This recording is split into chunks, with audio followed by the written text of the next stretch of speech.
Intan baca apa tu? Intan tengah baca buku tentang kisah-kisah Nabi.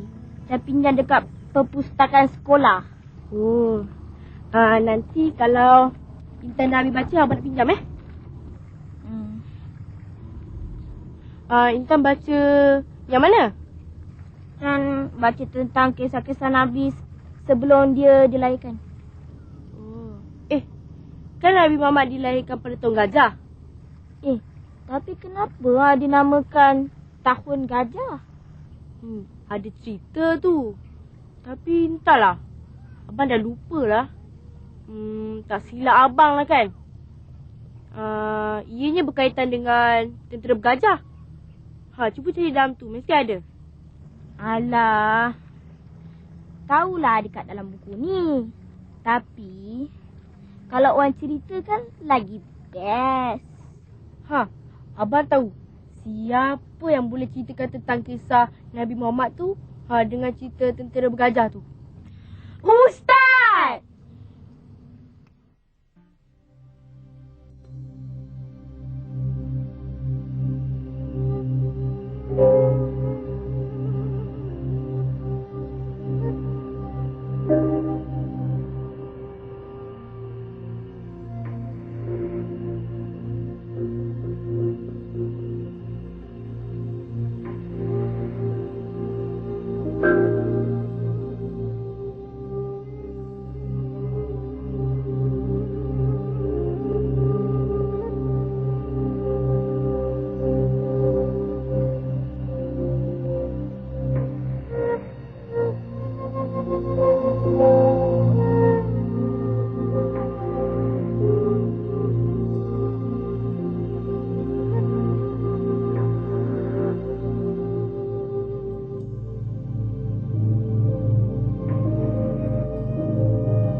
Alhamdulillahi Rabbil Alamin. Wassalatu wassalamu ala ashrafil anbiya'i wal mursalin. Wa ala alihi wa sahbihi ajma'in. Assalamualaikum warahmatullahi wabarakatuh. Apa khabar adik-adik semua? Ustaz harap adik-adik semua berada dalam keadaan sihat dan dirahmati oleh Allah sentiasa. Pada episod kali ini, Ustaz akan bercerita kepada adik-adik semua tentang peristiwa kelahiran Nabi Muhammad sallallahu alaihi wasallam yang menjadi tanda kenabian kepada beliau. Ustaz harap adik-adik semua dapat memberi tumpuan dan perhatian dengan apa yang akan Ustaz sampaikan nanti. Semoga apa yang akan Ustaz sampaikan nanti akan menjadi pengajaran dan iktibar kepada adik-adik semua.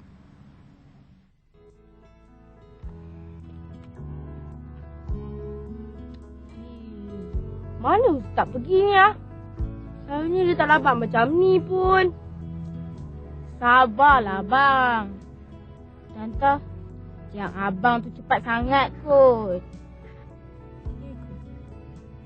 Alah, jangan cepat. Itulah bang. Tu Ustaz.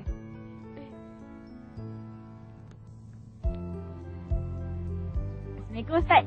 Waalaikumsalam. Omar, Intan, apa khabar? Sihat ke? Sihat. Ustaz dengar tadi Intan sebut pasal gajah dalam telefon. Intan nak tanya pasal gajah ke? Bukan gajah Ustaz, tapi tahun gajah. Kenapa tahun Nabi Muhammad dilahirkan tu dinamakan tahun gajah? Oh, ada ceritanya. Tapi hari ni Ustaz tak boleh ceritakan. Sebab Ustaz ada janji dengan kawan Ustaz nak jumpa. Alah Ustaz ni. Kan hari ni kita kena balik awal. Kamu ada pesan tadi. Esok Ustaz ceritakan Intan. Lagipun esok memang Ustaz nak pergi rumah Intan dan Oma. Sebab nak jumpa ayah Intan. Ustaz janji Ya, Ustaz janji. Hari pun nampaknya dah petang. Jom, kita balik.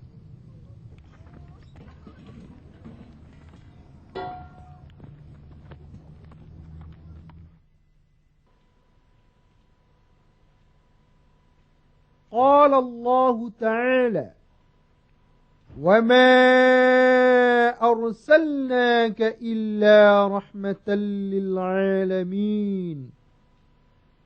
Maksudnya, dan tidak kami utuskan engkau melainkan sebagai rahmat untuk alam sejagat. Surah Al-Anbiya ayat 107.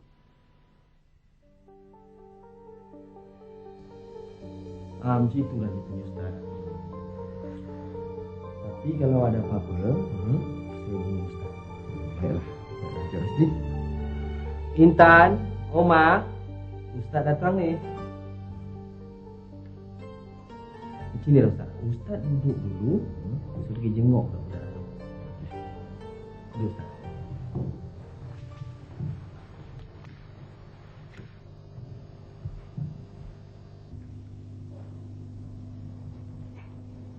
Assalamualaikum Ustaz. Assalamualaikum Ustaz. Waalaikumsalam. Oma, Intan. Ustaz ingat tak janji Ustaz tu? Ingat Intan, Ustaz tak lupa tu. Macam tu cepat sikit. Ustaz kan baru datang. Tak sabar betul lah pergi buat air tu. Okeylah. Ustaz, saya buat air dulu. Baiklah, Intan. Ustaz, Nabi Muhammad pada masa kecil-kecil pernah mengembala kambing kan? Betul tu, Oma. Kenapa Oma tanya macam tu? Kesian kan Ustaz? Kecil-kecil lagi dah mengembala kambing. Ustaz, ikut minum. Terima kasih, Intan.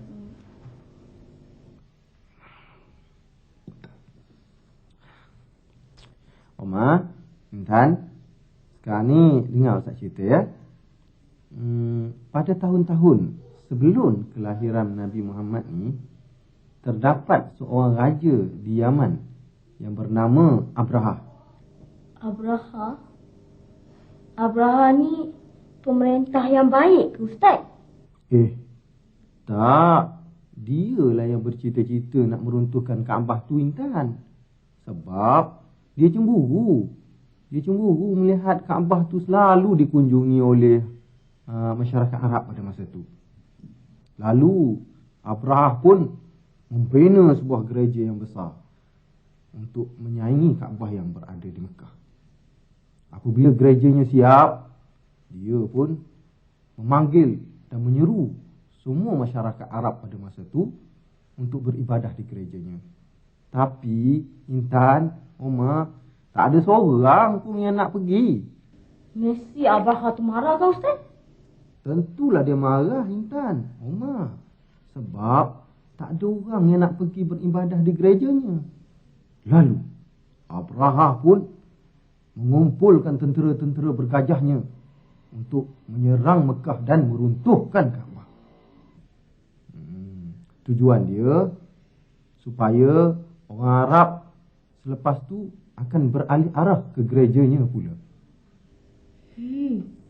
Kalau pakai tentera bergajah, tentulah kuat tentera Abraha tu. Kuat tu memanglah kuat. Tapi tak ada sesiapa di dunia ni yang boleh lawan kuasa Allah. Buktinya, apabila tentera-tentera bergajah tu bersiap sedia hendak menyerang dan meruntuhkan Kaabah, tiba-tiba gajah-gajah tu tak nak bergerak. Tak bergerak? Gajah juga makhluk di bawah kekuasaan Allah.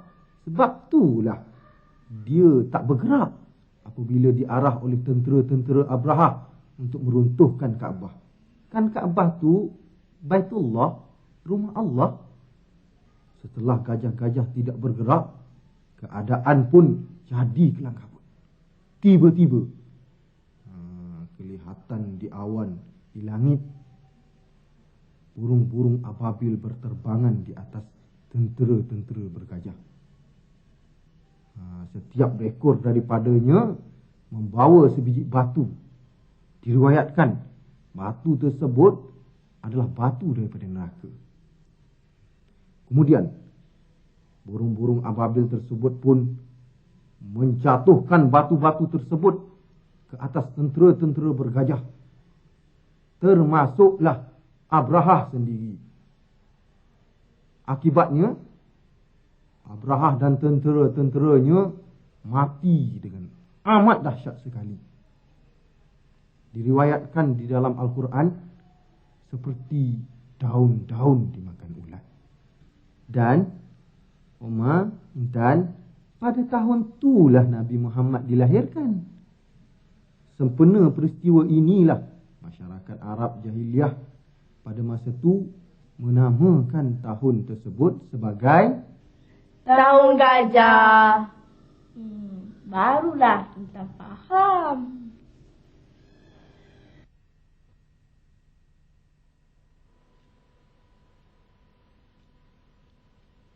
Bismillahirrahmanirrahim. Alam tara kaifa fa'ala rabbuka bi ashabil fil. Alam yaj'al kaydahum fi tadlil. Wa arsala 'alayhim tayran ababil. ترميهم بحجارة من سجيل فجعلهم كعصف مأكول.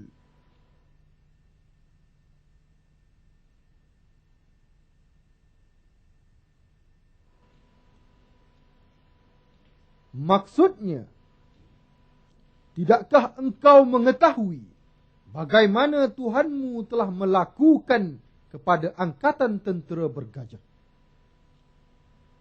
Bukankah Tuhanmu telah menjadikan rancangan jahat mereka dalam keadaan yang merugikan dan memusnahkan mereka? Dan Ia telah menghantar kepada mereka rombongan burung-burung yang berpasuk-pasukan, yang melontar mereka dengan batu-batu dari sejenis tanah yang dibakar keras. Lalu Ia menjadikan mereka hancur berkecai seperti daun-daun kayu dimakan ulat.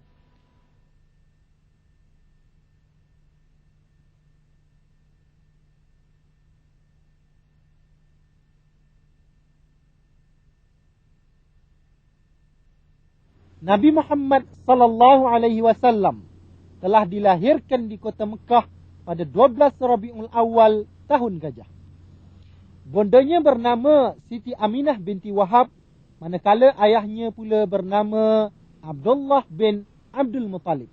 Tapi sayangnya, Nabi Muhammad tidak sempat melihat wajah ayahnya kerana ayahnya telah meninggal dunia pada ketika Nabi Muhammad berada dalam kandungan ibunya lagi. Untuk pengetahuan adik-adik semua, masyarakat Mekah semasa kelahiran Nabi Muhammad sallallahu alaihi wasallam adalah suatu masyarakat yang jahil tentang konsep-konsep ketuhanan dan mempunyai sifat-sifat yang buruk. Oleh sebab itulah Allah telah mengutuskan Nabi Muhammad sallallahu alaihi wasallam di tengah-tengah masyarakat Arab yang sangat-sangat memerlukan bimbingan dan petunjuk ke jalan yang benar.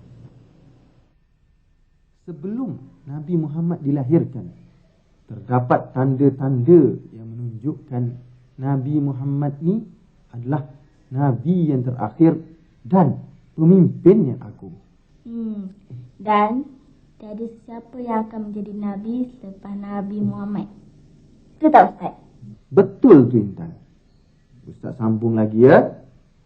Semasa Nabi Muhammad dilahirkan, diriwayatkan Fatimah Asy-Syaqafiyah telah melihat kota Mekah diterangi cahaya putih.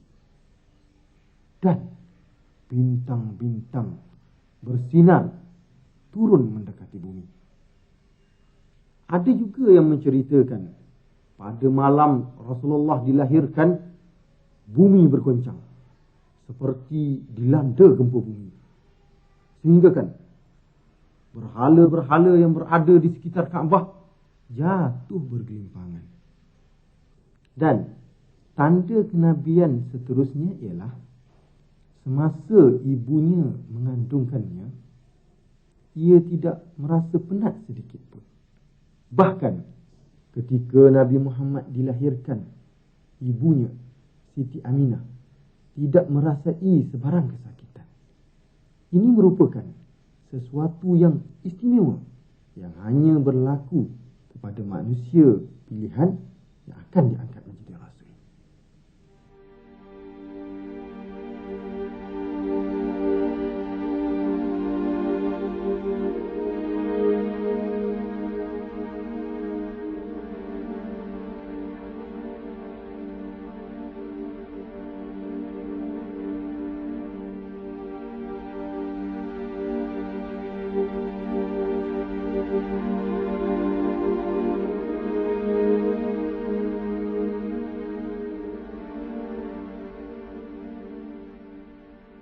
Ustaz, Nabi pada masa kecil pernah didatangi oleh malaikat kan? Betul tu Omar. Semasa kecilnya, Nabi Muhammad pernah didatangi oleh 2 malaikat. Lalu membelah dadanya. Kemudian dikeluarkan segala kekotoran dan kejahatan dari hatinya. Ini adalah sebagai persediaan untuk Nabi Muhammad suatu hari nanti diangkat menjadi rasul. Ustaz, Umar nak tanya sikit ni. Sebelum Nabi menerima wahyu, Nabi Muhammad tahu ke yang dia akan menjadi Nabi suatu hari nanti? Satu soalan yang cukup bagus tu Omar. Memang terdapat banyak tanda kenabian. Semasa Nabi berumur 9 tahun, ia telah dibawa oleh bapa saudaranya Abdul Muttalib pergi berdagang di Syam. Semasa di Syam, mereka telah bertemu dengan seorang pendeta Nasrani yang bernama Buhairah. Apabila Buhairah nampak Nabi Muhammad, dia pun amatlah terkejut. Kenapa dia terkejut, Ustaz? Tentulah dia terkejut sebab beliau yakin Nabi Muhammad yang dilihatnya itu adalah kanak-kanak yang bakal menjadi Nabi akhir zaman. Macam mana dia tahu, Ustaz? Sebab beliau dapat melihat ada tanda-tanda kenabian pada diri Nabi Muhammad seperti mana yang dibacanya dalam kitab Injil. Selepas tu, Ustaz? Selepas tu, Buhairah terus berkata kepada Abdul Muttalib, bawalah anak saudaramu ni pulang. Sebab jika ia ditemui oleh orang-orang Yahudi, dikhawatiri dia akan dibunuh. Anak ini apabila besar nanti, ia akan diangkat menjadi Nabi akhir zaman. Lepas tu, apa tindakan Abdul Muttalib? Setelah Abdul Muttalib mendengar nasihat daripada Buhairah, beliau pun terus membawa pulang Nabi Muhammad ke kota Mekah. Firman Allah Subhanahu wa taala dalam surah An-Nisa ayat 170. Maksudnya, wahai manusia, sesungguhnya telah datang kepada kamu seorang rasul yang benar-benar daripada Tuhan kamu. Maka hendaklah kamu beriman. Itu adalah lebih baik bagi kamu.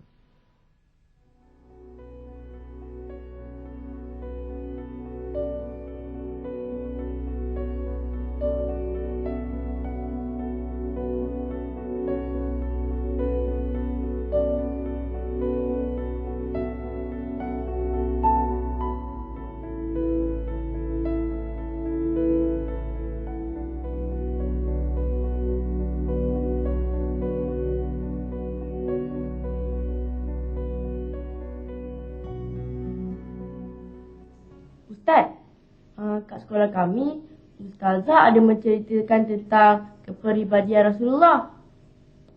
Tapi Umar dah lupa lah. Boleh Ustaz ceritakan? Memang Nabi Muhammad mempunyai sifat-sifat yang terpuji dan mulia. Bayangkan, semasa dia berdakwah, dia telah dimaki, dicaci, dihina, diherdik dan berbagai-bagai lagi. Namun begitu, semua ini tidak sedikit pun mematahkan semangat beliau dalam berdakwah. Hebat sungguh peribadi Nabi Muhammad tu ya Ustaz. Selama 23 tahun lamanya, Rasulullah telah menghadapi berbagai-bagai kerumitan dan kesengsaraan dalam usaha dakwahnya menegakkan agama Allah. Namun begitu, ia tetap sabar dan tabah. Rasulullah seorang penyabar, taat, cerdik lagi bijaksana, berani dan sebagainya. Kepribadian beginilah yang patut kita contohi sebagai umat Islam.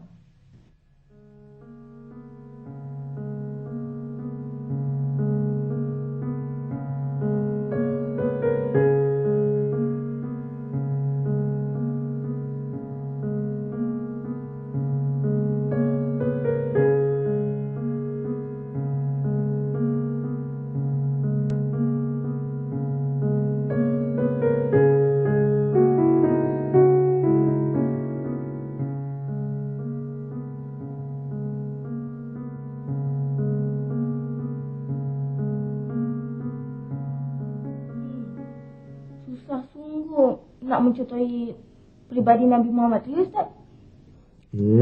Taklah susah sangat Intan. Apa yang penting, kita sebagai umat Islam sedikit demi sedikit mencontohi sifat kepribadian Rasulullah. Kita hendaklah mengikut ajarannya dan menjauhi larangannya. InsyaAllah hidup kita di dunia ini akan dirahmati dan diberkati oleh Allah. Firman Allah Subhanahu wa taala dalam surah Al-Ahzab ayat 21. Maksudnya, demi sesungguhnya adalah bagi kamu diri Rasulullah itu contoh ikutan yang baik, yaitu bagi orang-orang yang sentiasa mengharap keredaan Allah dan balasan baik hari akhirat. Serta ia pula menyebut dan mengingati Allah banyak-banyak dalam masa susah dan senang.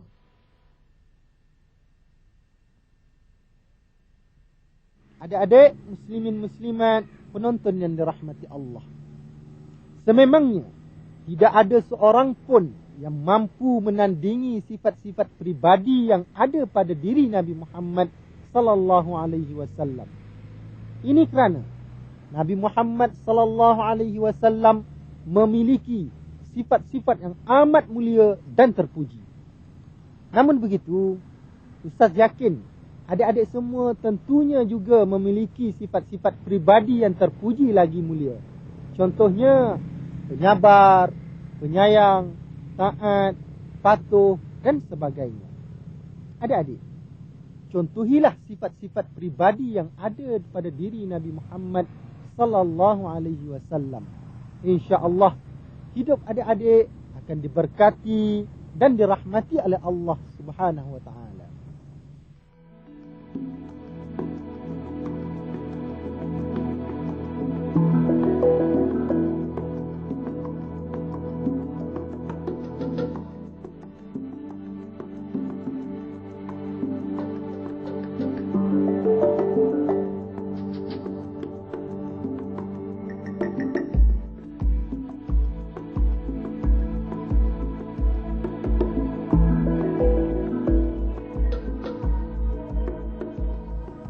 Untuk mengenali Nabi Muhammad sallallahu alaihi wasallam dengan lebih mendalam lagi, adalah penting bagi kita semua mengetahui latar belakang dan peristiwa-peristiwa penting yang berlaku dalam hidup Nabi Muhammad.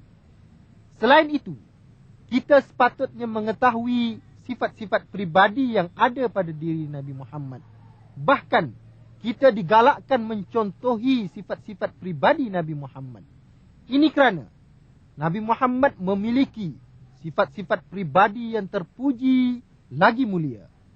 Sehinggakan sifat-sifat pribadi beliau telah diiktiraf oleh seluruh umat manusia, termasuklah musuh-musuhnya dan juga golongan-golongan yang tidak beriman dengannya. Jadi adik-adik, contohilah sifat Nabi Muhammad sallallahu alaihi wasallam.